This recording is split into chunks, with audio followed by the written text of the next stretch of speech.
សួស្តីទាំងអស់គ្នាអញ្ចឹងស្វាគមន៍អ្នកទាំងអស់គ្នាមកកាន់វីដេអូថ្មីមួយទៀតគឺការ hosting domain នៅក្នុង DNS របស់យើងអញ្ចឹងដើម្បី hosting email domain DNS នៅលើ Google របស់យើងអ្នកទាំងអស់គ្នាត្រូវការ add rule DNS មួយគឺអ្នកទាំងអស់គ្នាចូលលេខ2នេះមក rule យើងfeature by installation មកបន្ទាប់មកយើងយក server rule នេះហើយអ្នកទាំងអស់គ្នា click លើកន្លែង DNS server នេះមកហើយចុចនេះទៀតទៅហើយ install ទៅការស្រេចហើយចឹងបន្ទាប់ពីការយើង install ហើយយើងធ្វើការទៅបង្កើត server ដើម្បី hosting របស់យើងចឹងដំបូងយើងចូល tool បន្ទាប់មកយើងចូល DNS បន្ទាប់មកយើងនឹងឃើញទៅលើ machine របស់យើងនេះគឺមានគ្រូគឺ forward lookup zone និង reverse lookup zone ចំពោះ forward lookup zone នេះគឺជា zone សម្រាប់បកប្រែពី domain name ទៅជា IP address ហើយសម្រាប់ reverse lookup zone នេះគឺសម្រាប់បកប្រែពី IP ទៅជា domain name វិញអញ្ចឹងយើងធ្វើការបង្កើតមកដោយក្រោយយើងធ្វើការ right click ពាក្យ new zone ចុច next តមកយើងយកវាជា primary zone តមកទៀតយើងធ្វើការធ្វើឲ្យវា run នៅលើតែ domain តែមួយទេគឺយើងចុច next តមកយើងដាក់ឈ្មោះ domain របស់យើងអញ្ចឹងយើងដាក់ឈ្មោះខ្ញុំទៅស្មើ .com តមកយើងយក allow bot នេះតមកយើងធ្វើការអញ្ចឹងពេលយើងបង្កើតហើយយើងធ្វើការ add មួយទៀតadd new host នេះមកខ្ញុំដាក់ www មកហើយខ្ញុំដាក់ IP របស់ខ្ញុំគឺ 192.168.192.10 អញ្ចឹងនៅពេលដែលយើងធ្វើការបង្កើតជាមួយ associate ទៅកាន់ pointer នៅ reverse zone គឺវាអត់អោនទេដោយសារតែយើងអត់បានបង្កើត reverse lookup zone អញ្ចឹងយើងធ្វើការទៅបង្កើតយើងអានេះចោលសិនធ្វើការទៅបង្កើតមក new next primary zone ទាំងពីរគ្នាយក IPv4 បន្ទាប់មកយើងដាក់IP ID របស់យើងមកគឺធ្វើ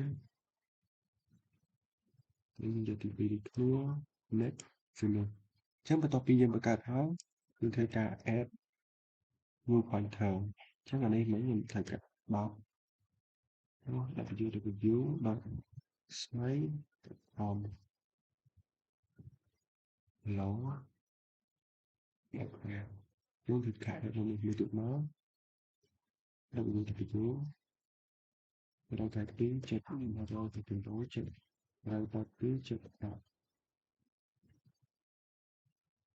អូខេចឹងនៅនេះក៏យើងមាននៅនេះក៏យើងមានចឹងខ្ញុំធ្វើការ hosting domain មួយទៀតដោយផលយើងធ្វើដូចគ្នាមិនដែរយើងបង្កើត forward zone មកយើង primary zone ទី2ដូចគ្នាយើងដាក់ឈ្មោះចាំ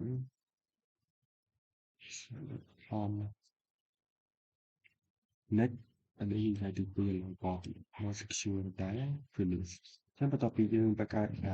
zone ហើយយើងធ្វើការ host មួយមកយើងដាក់ www ដូចគ្នាទៅមក IP 192.168.192.1អូខេចឹងធ្វើការបង្កើតឡើងគឺនៅនេះគឺមាន2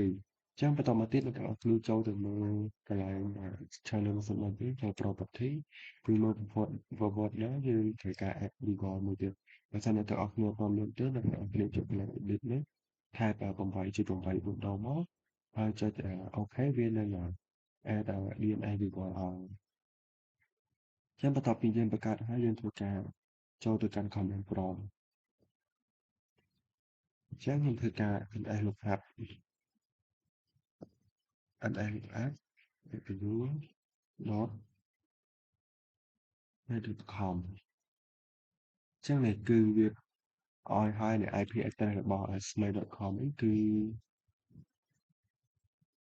មួយមួយហើយទៅអត់មានដល់ទៀតនេះគឺចុច10ហើយនេះគឺយើងឃើញចុច10ដូចគ្នាអញ្ចឹងសម្រាប់ចូលមកទៀតខ្ញុំដាក់ ls lookup ដូចគ្នាមក